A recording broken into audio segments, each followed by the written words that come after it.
अरे वाह, आ जाओ भाई, आ जाओ आ जाओ आ जाओ। Hello sir. नमस्ते नमस्ते भाई, बस पाँव नहीं, ठीक है। तो नमस्ते नमस्ते बेटा, आ जाओ आ जाओ आ जाओ। तो ये एक्चुअली में लक्ष्य की क्लास है, ठीक है। मैं आप लोगों को इंट्रोड्यूस कर दे, आ जाओ भाई, तुम आ जाओ, तुम्हारा सेंटर है। इस साइड आ जाओ बेटा, कैमरा दिख रहा है? पहली बार आए हो क्या? एक माइक देना सर इनको, हाँ उसको बुला लो। पहली बार देख रहे हो क्या स्टूडियो? हाँ सर। कैसा लग रहा है? अच्छा है सर। अब पता लग रहा है कैसे कोठरी में बैठा करके हमसे पढ़वाया जाता है। वहां से दूसरी साइड से देखने से क्या डिफरेंट लग रहा है या फिर? हाँ डिफरेंट लग रहा है बिल्कुल। गरीबों वाला लग रहा है, अच्छा वाला लग रहा है? हाँ हाँ तो सिर्फ बोर्ड दिखता है। हाँ, तुम्हें सिर्फ बोर्ड दिखता है, ये तामझाम थोड़ा ना दिखाई देता हो। लाइट ज्यादा है कम है? लाइट तो बहुत है। बहुत है ना, आंखों पे स्ट्रेस आता होगा, है ना। देखो कितना परेशानी है हम लोगों को। ये सर 7-8 घंटे लंबे हाँ। शॉट्स लेते हैं। और बताओ भाई, अपना नाम वाम बताओ। मेरा नाम शुभम है, मैं आईटी दिल्ली से हूँ। वेरी गुड, कौन सी ब्रांच है भाई? मेरे CS5। अरे वाह, वेरी गुड। हाँ बेटा, मेरा नाम तन्वी है और मैं भी आईटी दिल्ली से हूँ, आप भी आईटी दिल्ली से हो, कौन सी branch? Civil. Civil, very good I'm Anisha. I'm from ITPHU Varanasi. Very good. English में सीख के आए हो? Nice sir. And branch electrical. Very good. इस साइड आ जाओ यार, फ्रेम में आ जाओ। हाँ, ये एक और माइक है यार, एक और माइक है, इससे हो जाएगा। तो आप लोग एक्सचेंज कर लोगे? ठीक है, लो। तो एक्चुअली में आप लोगों का टाइम बहुत सही आया है, ठीक है। रीजन बीइंग क्या है, क्योंकि अभी लक्ष्य में अभी इस टाइम पर क्या होता है, दिसंबर में रिवीजन हो रहा होता है, तो अभी रिवीजन ही चल रहा है, ठीक है। तो ये लेक्चर उनके पास जाएगा, और क्योंकि लाइव क्लासेस नहीं हो पा रही हैं अभी, ठीक है, तो वो काफ़ी डिमोटिवेटेड है मार्क्स वार्क्स से लेकर के। सर मार्क्स नहीं आ रहे, मैं उनके कमेंट्स पढ़ रहा था कि मार्क्स नहीं आ रहे सर, काफ़ी परेशानी हो रही है। क्योंकि आप लोगों ने देखो, हम लोगों ने अपनी टाइम पे जिस तरीके की तैयारी करी, हमारे अलग टाइप के डिस्ट्रैक्शंस थे एंड ऑल थे, हम लोगों ने भी किसी तरीके से जोड़ जुगाड़ करके कर लिया। आप लोग अपना अपना बताना कि दिसंबर का टाइम, पहले मैं आपसे पूछता हूँ, दिसंबर के टाइम में आपने अपनी तैयारी किस प्रकार से करी थी? सर एक्चुअली दिसंबर माइक को पास रखना पड़ेगा। दिसंबर के टाइम में नो डाउट डाउनफॉल रहता है थोड़ा सा, बिल्कुल रहता है। ठंड के कारण भी हो जाता है, लेकिन मेन मेरा फोकस था कि टेस्ट देना, सिलेबस अकॉर्डिंगली कवर करना। तुमने सिलेबस कब कंप्लीट कर लिया था अपना? 11th वाला और 12th वाला, दो हिस्से थे। 12th वाला कब तक कर लिया था? दिसंबर एंड तक हो गया था मेरा पूरा पूरा हो गया था। अच्छा। उसके बाद रिवीजन चल रही थी। अब जो जो टॉपिक टेस्ट में मेरे वीक रह जाते थे या नंबर उसमें कम आते थे, तो मैं ज्यादातर उन्हीं टॉपिक्स को कवर करता था, स्ट्रेस देता था और रिवाइज करता था। उससे मेरे बाकी टॉपिक्स तो जो स्ट्रॉन्ग थे वो लास्ट में मैंने जल्दी रिवाइज कर लिए तो हो गए। Very good. और जो वीक टॉपिक्स थे जो टेस्ट में मुझे बता देते थे, उन पे मैं ज्यादा स्ट्रेस देता था, क्वेश्चन ज्यादा प्रैक्टिस करता था। मेन मोटिव था कि जो टॉपिक्स वीक है उनमें समरी पढ़ लेना, थ्योरी थोड़ी सी पढ़ लेना और देन क्वेश्चन पे स्विच हो जाना। क्या आप लोग आपने शॉर्ट नोट्स बनाए थे? हाँ सर, मैंने तो बनाए होंगे, क्योंकि फायदा तो होता है, क्योंकि लास्ट टाइम में रिवीजन वही मदद करता है। ये हंस रही है, इसलिए नहीं बनाए होंगे लग रहा है। नहीं बनाए थे तूने? तो मैंने नोट्स भी नहीं बनाए थे, जो मैंने लक्ष्य और अर्जुना के टाइम बनाए थे उनसे भी मैंने बहुत कम ही पढ़ा था। मैंने PPT से ही पढ़ा था। क्यों? क्योंकि सर मतलब हम वो चोरी करते एक तो बहुत ज्यादा नोट्स बन चुके थे, वो बहुत Yes. मोटे मोटे हो चुके थे, उनसे बिल्कुल पढ़ा नहीं जा रहा था। तो तुम क्लास, जब लाइव क्लास होती थी, इधर आ जाओ ना, दोनों आराम से आ जाओ। तो जब लाइव क्लास होती थी तब तू साइमल्टेनियसली नोट्स नहीं बनाती थी? नहीं, मैंने मतलब अर्जुना और लक्ष्य में प्रॉपर नोट्स बनाए थे, और प्रयास में मैंने नोट्स छोड़ दिए थे बस। क्योंकि वही वाले नोट्स कहीं ना कहीं काम आ गए होंगे, जो फिर- इम्पोर्टेंट या प्रैक्टिस वाला पार्ट होगा वो करा हाँ, होगा वो तुमने। मैं फिर रफ कॉपी लेके बैठती थी और मैं फिर सारे क्वेश्चन साथ के साथ सॉल्व करती टेस्ट थी। में मार्क्स डिप होते थे? बहुत डिप हुए थे। एक बार तो मेरे 300 में से 100 मार्क्स भी आए थे। अभी रोने लगेंगे कहीं हम तो और 50 पर है। वो भी इसी टाइम में आए थे। ये वाला टाइम एक्चुअली में ऐसा ही होता है कि जहाँ पर डिप होता है तो कोई संभालने वाला नहीं होता, आपको खुद से ही करना पड़ता है। हाँ। तो मोटिवेशन फैक्टर क्या था बेटा? तो उस टाइम मैंने संभाल लिया था अपने कैसे आप संभाला? को। रट रट के? नहीं, मतलब मेरा सिलेबस भी वो वाले टेस्ट का इतना ज्यादा कवर्ड नहीं था, तो इस वजह से भी वो डिप हुए थे वहाँ। क्योंकि आपने ड्रॉप लिया था 12वीं क्लास में, ये वाला टाइम मैनेज करना बहुत कठिन होता है, क्योंकि आपके प्री बोर्ड चल रहे होते हैं, बहुत। प्रैक्टिकल चल रहे होते हैं। स्कूल वाले भी बोलते हैं कि स्कूल आओ, हाँ, छुट्टी वो नहीं अलग से मिलेगी। प्रेशर देते हैं कि भाई कोचिंग वोचिंग की बात मत मानो, पहले स्कूल को ध्यान से देख लो। हाँ। ठीक है, वो उनका पॉइंट ऑफ व्यू अपना सही है। तो उसमें तुम्हारी कितनी मिसमैनेजमेंट हुई थी? उसमें तो बहुत ज्यादा हुई थी। मेरी तबीयत भी खराब थी उस टाइम, प्री बोर्ड्स भी चल रहे थे, स्कूल वाले अलग ड्रामा कर रहे थे सब। तो मैंने उस टाइम तो फिर ये रिवीजन क्लासेस मैंने ली भी नहीं थी उस टाइम। तो हाँ। उसी की वजह से मुझे ड्रॉप भी लेना पड़ा।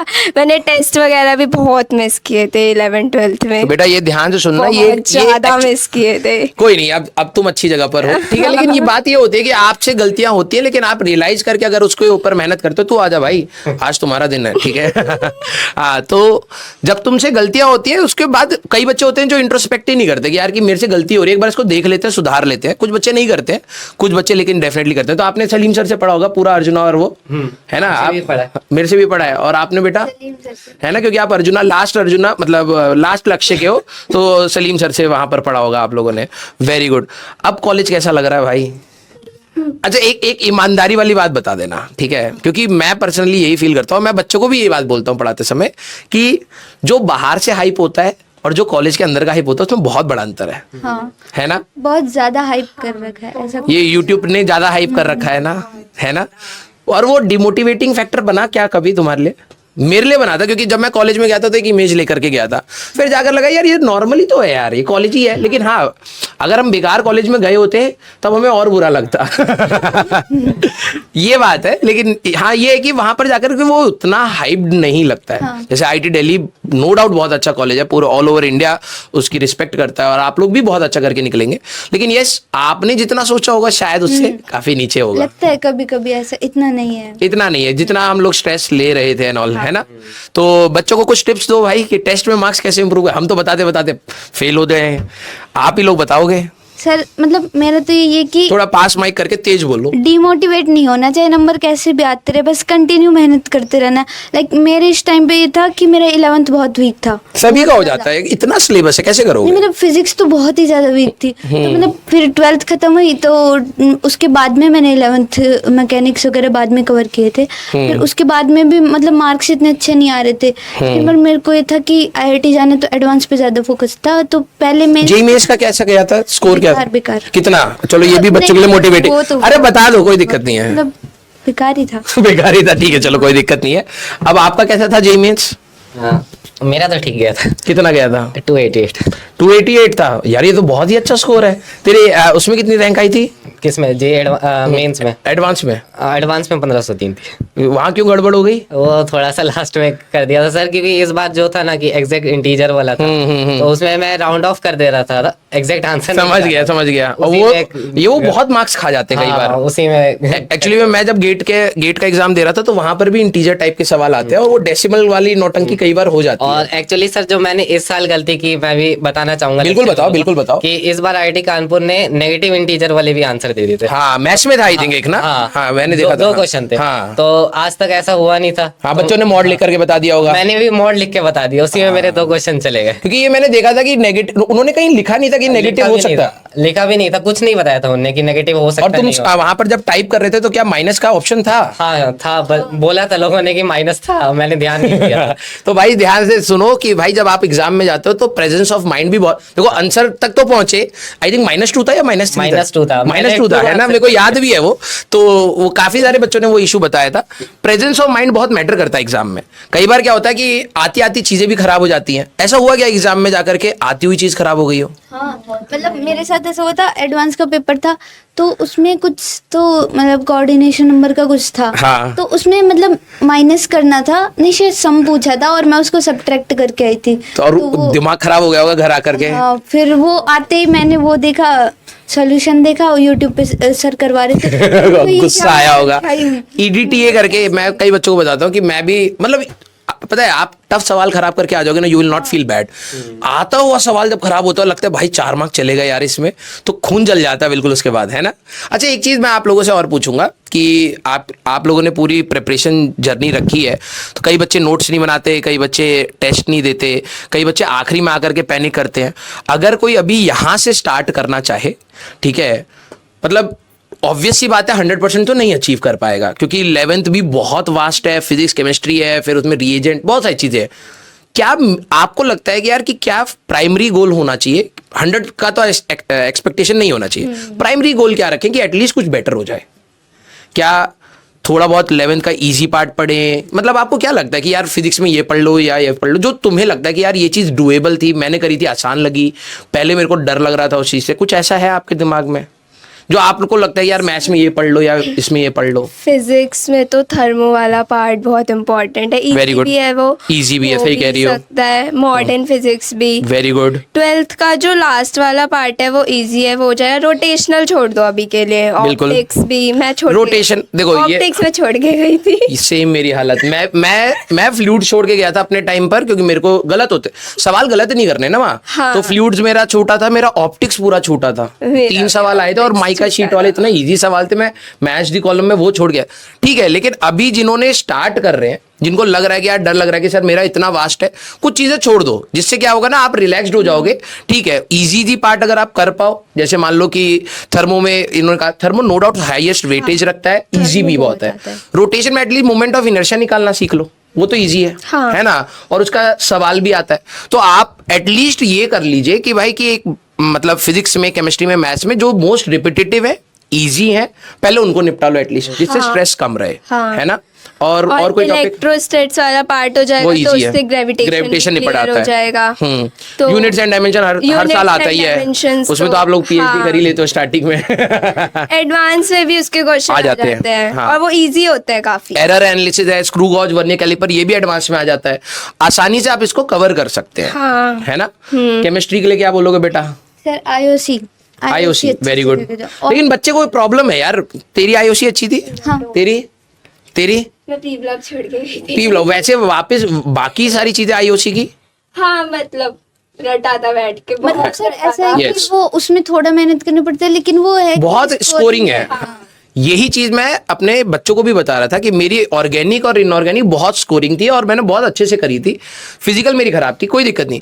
अब देखो क्या होता है ना कि आप ये समझिए कि आप जेईई मेंस के लिए तो आप नहीं छोड़ सकते, क्योंकि वहां तो मैक्सिमम स्कोर चाहिए हमें, है ना। तो और वो इतना टफ भी नहीं आ रहा है कि आप बहुत डीप में जाकर के बहुत खतरनाक चीजों को डिस्कस कर रहे हैं। आप बेसिक चीजों से कर सकते हैं, तो एटलीस्ट पूरा सिलेबस कवर करिए। दूसरी बात, जैसे इन्होंने कहा, इनऑर्गेनिक और ऑर्गेनिक स्टार्टिंग में टाइम मांगेंगी, और उनको मतलब आराम से दे दो, उसके बाद बहुत स्कोरिंग होता है, बहुत जल्दी जल्दी इसके सवाल निकल आते सर हैं। दोनों में, मेंस में भी और एडवांस में भी। यस, बहुत जल्दी स्कोरिंग आता है। अच्छा, टाइम मैनेजमेंट एग्जाम में या टेस्ट में, जब आप टेस्ट देते थे, मैं आपसे पूछता हूँ, जब आप टेस्ट मॉक टेस्ट देते थे तो फुल सिलेबस के देते थे या फिर पार्ट वाइज, मतलब चैप्टर वाइज ऐसे करके? चैप्टर वाइज सर हमने स्टार्टिंग में दिए थे, उसके बाद नवंबर के बाद से मेनली दिसंबर से जब फुल सिलेबस हो गया था कवर, उसके बाद फुल सिलेबस टेस्ट चल रहे थे। उससे एक्चुअली पता चल रहा था कि किस टॉपिक में क्या वीक है, क्या हमें करना चाहिए और किस पे क्वेश्चंस करने। बच्चों का नॉर्मली अभी AITS स्टार्ट हुआ है तो बच्चे अपने स्कोर बताते हैं, तो बच्चे कहते हैं सर पहले तो 150 आ रहे थे, अब जैसे ही फुल सिलेबस दे रहा हूँ तो 80 हो जा रहे हैं। तो ये तो ऑब्वियस सी बात है ना, क्योंकि जब आप एक चैप्टर के ऊपर लोगे, मान लो इलेक्ट्रोस्टैटिक्स का आप टेस्ट दे रहे हो, तो उसमें फ्लक्स का भी पूछेंगे, इलेक्ट्रिक फील्ड लाइंस की प्रॉपर्टी भी पूछेंगे, लेकिन जब पूरे सिलेबस में आएगा हो सकता है उस चैप्टर से सवाल ही ना आया हो। तो आपका चैप्टर स्ट्रांग था लेकिन सवाल नहीं आया और एक आया वो गलत हो गया, तो मार्क्स डिप करते हैं फुल सिलेबस के टेस्ट में। तो आपके जब मॉक टेस्ट आ रहे थे तो क्या रेंज में स्कोर आ रहा सर जैसे मेरे स्टार्टिंग में थे 250 से प्लस चल रहे थे, लेकिन जब AITS स्टार्टिंग के दिए थे मैंने तो थोड़े dip आया होगा। हार्ड भी थे, तो 150 पे आ गया था मेरा score। तो उस समय कैसा बहुत लगा? सर बहुत गंदा लग रहा था, डिमोटिवेटेड लग रहा था कि अब मेंस आने वाला है और marks dip कर रहे हैं अब। इतने हाँ। कम हो गए। तो उसके बाद फिर सर मैंने YouTube में आपकी वीडियो देखी मोटिवेशन वाली। अरे यार, उसके बाद याद आया कि हाँ क्यों स्टार्ट की थी जर्नी। उसके बाद फिर उन टॉपिक्स पे क्वेश्चन प्रैक्टिस की है, उसके बाद फिर स्कोर बढ़ने लग गया। स्टडी आवर्स कितने जा रहे थे आखिरी में? स्टडी आज तो बहुत ही जा रहे थे सर। मतलब लिमिट करके तुम नहीं कर रहे थे, Limit- तुम्हें लग रहा था कि डिमांड है, हाँ। शरीर अभी गिव अप नहीं कर रहा है, तो आप खींचे जा रहे थे जितना ठीक है। खींच सकते हैं। मैक्सिमम कितना गए हो गए? Max- क्योंकि प्राउड फीलिंग तो आती है खुद को करके। 18-19 घंटे 18 गए थे? हाँ। मेरा मैक्सिमम 16 घंटे गया था। उसके बाद 2 दिन भर ही सोया हूँ, लेकिन वो मजा आता है 16 घंटे पड़े। मेरा भी 16 ही था 16? maximum। हाँ। मतलब लास्ट के 6 महीने तो 14, 15, 16, 14। नॉर्मल हो जाता है वो। हाँ, वो बैठने की कैपेसिटी बन जाती। तुम्हारा कितना गया था भाई मैक्सिमम? मेरा तो कम ही था, 12-13 ये भाई सब लक लेकर के आई है। कुछ लोग होते हैं, घिस्सू लोग होते हैं, जैसे हम लोग हैं, हम 16 घंटे पढ़े थे। सर मेरे से नहीं पढ़ा जाता, मतलब इससे तो अभी ज्यादा। कॉलेज में कैसे कर रहे हो? फिर ब्रेन बहुत एग्जॉस्ट, अभी तो बहुत कम ही पढ़ाई हो रही है। हाँ, अभी वैसे एग्जाम से जस्ट पहले ही करके निकल जाते हैं, उसमें इतना लोड नहीं है। हाँ, वहाँ पे पढ़ने के लिए तो बस एक रात पहले पढ़ाई करी यही होता है कॉलेज में। अच्छा, ये चीज तुमने फील करी है क्या कि जो मैंने फील करी थी कॉलेज में, कि जितनी एनर्जी और जितनी डेप्थ में आप 11वीं 12वीं पढ़ते हो जेई की प्रिपरेशन में, कॉलेज में जाके अचानक डिप आता है, आपको लगता है बहुत कुछ भी चल रहा है यार, कोई रीजनिंग की बात क्यों नहीं कर रहा है? होता है, कुछ प्रोफेसर नो डाउट अच्छे होते हैं जो रीजनिंग भी बताते हैं, लेकिन मेजोरिटी प्रोफेसर ऐसे होते हैं बस इंफॉर्मेशन चल रही है कि हाँ ऐसा होता है, रट लेना, आप लोग देख लेना कैसे होगा। यही हाल है। हाँ कॉलेज के फेस्ट कैसे जा रहे हैं? बहुत बड़े मजा मजे आ रहे हैं? अभी फर्स्ट ईयर होगा तुम लोगों का, है ना? तो सेकंड ईयर तक और करोगे, थर्ड ईयर में तुम जाओगे भी नहीं, वही बोर हो जाओगे उस चीज से। हाँ अभी कोई एक्सपेक्टेड पैकेज सोचा है कि कितने की जॉब लेनी है? अभी तो नहीं सोचा। हाँ, अभी तो नहीं। अरे लालच तो सबके अंदर होता है भाई, सर, सोचा अभी तो तो होगा। नहीं। मतलब ये अच्छा, मैं देखो कहूँ कि 2 लाख की जॉब लगेगी पूरे साल की, तो लेगी नहीं लेगी ना, तो कुछ तो एक्सपेक्टेशन होगा ना भाई, इससे नीचे नहीं। चलो एक्सट्रीम तो अलग है, सर अभी मतलब प्लेसमेंट्स का मैंने इतना सोचा नहीं है। तो मतलब आगे रिसर्च का भी सोच सकते हो। नहीं मतलब अभी तो एंजॉय करना है ना थोड़ा। मतलब पैसे का नहीं सोचा तुमने? अभी तो नहीं सोचा इतना। 5 लाख की भी जॉब लगेगी वैसे नहीं, उससे नहीं मतलब उतना नीचे नहीं जाएंगे। वैसे भी हम तो प्लेसमेंट प्लेसमेंट्स के लिए गई हूँ मैं, हाँ। और कुछ है भी नहीं वैसे बनारस तो यार अच्छा है यार जगह, सड़क के साइड में इतना खाने पीने का एंजॉय करते हैं लोग वहाँ। मेरा कैंपस ना ओपन कैंपस है, कोई अच्छा। भी आ जाता है, तो वहाँ पे रैंडम लोग दिखते रहते हैं। हाँ क्लोज कैंप, ये हमारा नहीं, हमारे उसमें भी था ये। एक्चुअली में अभी उसका इशू भी चल रहा है आई थिंक बीएचयू का, कि वो क्लोज करने के लिए कह रहे हैं, वो कई सालों से चल रहा है वो। चलता रहता है। हमारे कंपनी के मालिक भी होता है बीएचयू के ही हैं, लेकिन पता है आपको? हाँ हाँ प्रतीक सर तो कॉलेज में फेमस है क्या वो? हाँ, मतलब हमारा इंडक्शन हुआ था ना, तो उसमें वो लोग बता रहे थे, उन्होंने पूछा पीडब्ल्यू से कौन कौन है। हाँ। तो हमारे एलुमिनाई है, वो ऐसा ऐसा बोल प्रतीक रहे सर थे। कभी मिले हो उनसे? नहीं नहीं। अगर इवेंट हो तो यार मिलवाना यार सर से। इतने सारे तो प्रतीक सर के ही आप वो बन जाओगे, जूनियर बन जाओगे। बहुत मस्त सर है, ठीक है। मतलब वो कल्चर जो बीएचयू का है ना सर के अंदर अभी भी है, चिल मार करके काम कर रहे हैं, बिल्कुल एक्सट्रीम। बहुत अच्छा लगा आप लोगों से बात करके। और आप पर्सनली अगर किसी भी बच्चे को कुछ भी बताना चाहें आप बिल्कुल बताइएगा। ये रिकॉर्डिंग एक्चुअली में 11th क्लास के बच्चों के पास भी जाएगी, क्योंकि रिवीजन लेक्चर है, और नीट वाले बच्चों के पास भी जाएगी। तो आप ठीक है, नीट वालों के लिए शायद उतना रेलिवेंट ना हो, लेकिन आपके मन में जो भी है कि इस तैयारी को, क्योंकि बच्चे ना देखो क्या होता है, हर कोई उतना स्ट्रांग माइंडेड नहीं होता है। जब डिप आता है ना, कई सारे बच्चे गिव अप ही कर देते हैं। वापस उठाना, दोबारा बैठना, फिर कोशिश करना, फिर डिप आए, फिर कोशिश, ये सबके अंदर नहीं होता लूप, ठीक है। आपको क्या लगता है कि जिससे बच्चे को थोड़ी सी मोटिवेशन आए और वो अपनी तैयारी को फिर कंटिन्यू कर पाए, क्योंकि ये क्रूशियल टाइम है, यहाँ गिव अप करने का ऑप्शन नहीं होता है। तो आपको जो लगता है, जो मोटिवेशन आपको लगता है आप बोल सकते हो बच्चों के लिए, तो आप प्लीज बताइए। मैं तो यही बोलूँगी, अभी टेस्ट चलेंगे, बहुत गंदे मार्क्स आएंगे, मेरे भी आए थे, लेकिन टेस्ट नहीं छोड़ना, क्योंकि मैंने भी 11th-12th में छोड़ा था, फिर बाद में मुझे मिला उस चीज़ का, मुझे ड्रॉप लेना पड़ा। बट मैंने अपने ड्रॉप ईयर में टेस्ट बहुत सीरियसली दिए थे, बहुत ज़्यादा सीरियसली, और अपनी गलतियों को भी बहुत एनालाइज किया था, उससे मुझे फिर काफ़ी फ़ायदा भी मिला। और बस गिव अप नहीं करना, क्योंकि अगर हम कुछ भी कर रहे हैं तो वो ज़्यादा बेटर है ना करने से बेहतर। तो बिल्कुल। कुछ अगर हम कुछ भी Add नहीं on नहीं हो रहा करेंगे, है। वही उससे अच्छा तो कुछ कर लो, ज़्यादा सही रहेगा। ठीक है बेटा, तू क्या बोलेगी? मुझे भी यही बोलना है कि लास्ट तक एफर्ट्स मारते रहना, कि बीच में गिव अप मत कर देना। अभी तो नंबर कम आएंगे, क्योंकि अभी फुल सिलेबस होगा तो कवर मतलब बहुत मुश्किल होता है। बस लास्ट तक एफर्ट्स मारते रहना, कि नंबर कैसे भी आए, कम ज़्यादा, बस एफर्ट्स मारते रहना। और जैसे सलीम सर हमेशा बोलते थे कि हम लास्ट तक टिके रहो, लास्ट तक टिके रहो, वैसे ही आखिरी में एक्चुअल गेम टिके रहने का है। तुम ये देखना, मतलब आप लोग जो लक्ष्य वाले बच्चे हैं, आप ये नोटिस करना, स्टार्टिंग में बहुत सारे बच्चे बहुत एनर्जी के साथ पढ़ते हैं, वो सब गिरते चले जाते हैं। कोई मई में गिर गया, कोई जून में गिर गया, कोई अगस्त में। यहाँ मैक्सिमम बच्चे गिरते हैं।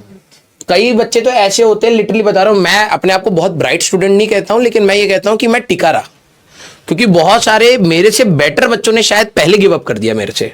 तो आखिरी में कुछ ऐसे बच्चे जरूर होते हैं जो सिर्फ टिके रहने की वजह से सिलेक्ट हो जाते हैं। सेम सर, मैं भी मुझे भी ऐसा लगता है कि मेरा selection it's not because I was too bright, या फिर मैं बहुत ज्यादा एप्टीट्यूड, मैं कई सारी चीजें छोड़ के भी गया था, लेकिन मैं गिव अप नहीं कर रहा था। मैं लगा रहा, जितना हो पा रहा है उतना करता रहा।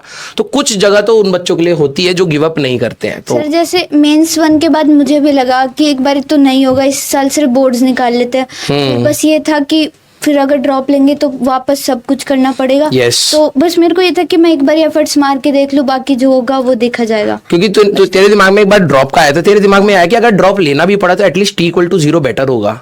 पहले जितनी पढ़ सकते हैं पढ़ लेते हैं, कुछ चैप्टर तैयार कर लेते हैं कि अगर ड्रॉप लेना भी पड़ा तो मेरे को 10 चैप्टर तो आते होंगे ना। मुझे ये था, मुझे ड्रॉप नहीं लेना, तेरे को तेरा क्लियर था। ड्रॉप लेना ही नहीं है, जो होगा इसी साल होगा, देखा जाएगा बस। अच्छा, और तेरा? अब तू बताओ भाई, तू तो छुप ही गया है, बिल्कुल सेंटर में रह करके बताओ यार। सर जैसे मोटिवेशन आपने बोला कि क्या रहना चाहिए, माइक पास। हाँ, मोटिवेशन डीमोटिवेटेड हो गए, तो मेरा तो सिंपल कहना है कि जाके अपने पापा मम्मी का चेहरा देख लो एक बार। यस। जो स्ट्रगल दिखेगा उनके फेस पे आपके लिए, वही आपके लिए बड़ी मोटिवेशन है। उन्हीं का चेहरा आपके लिए सब कुछ है, वो सब कुछ बता देगा आपको। आपकी फैमिली में फादर क्या करते हैं? हाँ, सर्विस जॉब करते सर्विस जॉब करते हैं। आपके भाई बहन?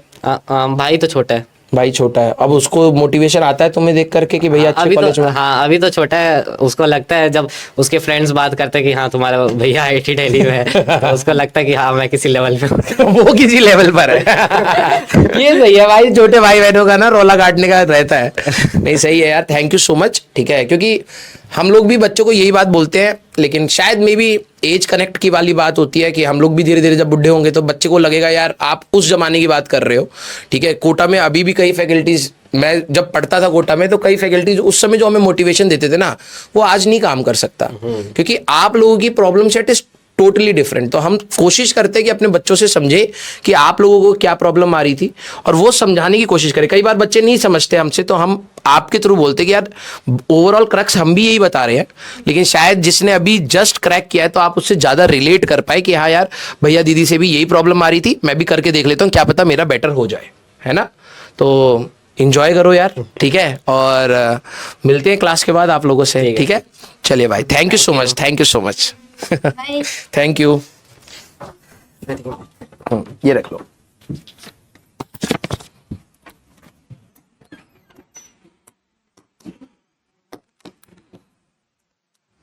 तो ये बच्चों का इंटरेक्शन मैंने इसलिए भी रखा क्योंकि हम लोगों का लाइव इंटरेक्शन नहीं हो पा रहा था, टाइम का बहुत कंस्ट्रेंट है। लेकिन यार देखो, बात वही है जो मैं आपको दिल से बोलना चाह रहा हूं कि हम लोग ना, हमें भी नहीं पता कि हमारी रिवीजन से आपको कितना इम्पैक्ट पड़ेगा, टू बी वेरी ट्रू। लेकिन नहीं पड़ेगा या पड़ेगा उसके सोचने के हिसाब से हम ना करें तो वो तो कोई सोल्यूशन नहीं बनता है ना। कोशिश करते हैं, क्या पता यहां से कुछ बेटर हो जाए, कुछ तू नया कंसेप्ट सीख जाए, कोई जो चीज तू भूल रहा था वो याद आ जाए।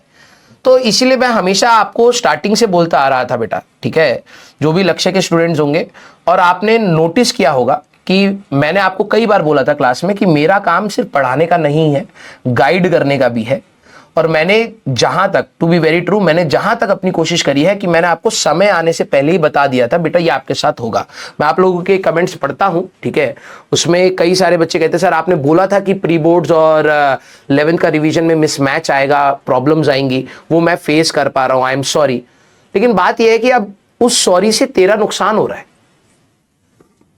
उस सॉरी से तेरा नुकसान हो रहा है कि तू जो चीज बेटर कर सकता था शायद वो नहीं कर पा रहा है। तो अब क्या हम उस बात पर लेकर के क्रिब करें, रोते रहे?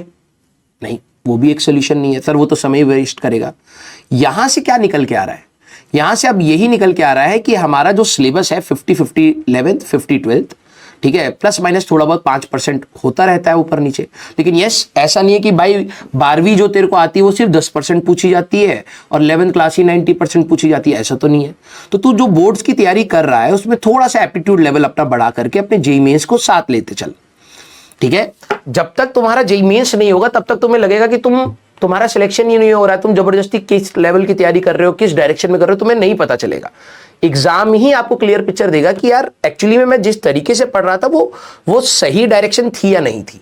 बच्चे बहुत सारी तैयारी करना स्टार्ट करते हैं, सबकी डायरेक्शन इधर उधर हो जाती है और बाद में वो परेशान भी होते हैं। हम बोलते रहते हैं कि तैयारी करने का डायरेक्शन बहुत सीधा है, आपको जो पढ़ाया जा रहा है आप कोशिश करिए कि उतना सीख जाए, उसमें जितना आप अप्लाई कर पाए, जितनी प्रैक्टिस कर पाए, जितने टेस्ट दे पाए, मैक्सिमम एफर्ट्स के साथ आप अपनी कोशिश करिए। कोई परफेक्ट तैयारी नाम की चीज नहीं होती है, ठीक है।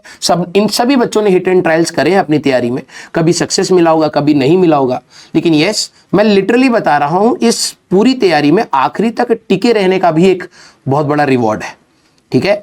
अभी भी आपके पास कुछ नहीं तो आप ये समझिए कि 1 महीना है, अप्रॉक्सीमेटली, है ना। आज 20 तारीख हो गई है, ठीक है, आज 20 तारीख है, तो 1 महीना है हमारे पास।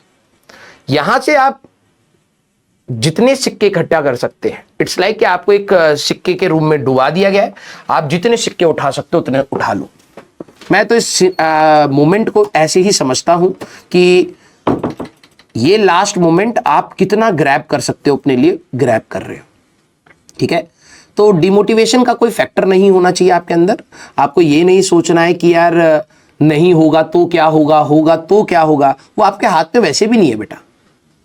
कुछ बच्चों के अंदर ओवर थिंकिंग की प्रॉब्लम होती है, फिर कहते हैं हाँ सर है, तो भाई जब तेरे को दिमाग जब तेरा चल रहा है तो बार बार अपने आप को कंट्रोल नहीं करेगा, तो ऐसे तो फिर मतलब वही है ना, जो मान लो कोई अल्कोहलिक बंदा है जिसको दारू पीने की आदत है, अब तुम कहो कि भाई उसको सुधारने के लिए नशा मुक्ति केंद्र में भेजना पड़ेगा, तो आप भेज भी लोगे, लेकिन अगर जब तक उसके अंदर से विल नहीं होगी कि ना कि भाई मेरे को छोड़ना है, कोई नहीं छुड़वा सकता। वो 10 दिन एक्टिंग करके आएगा बाहर, फिर स्टार्ट कर देगा।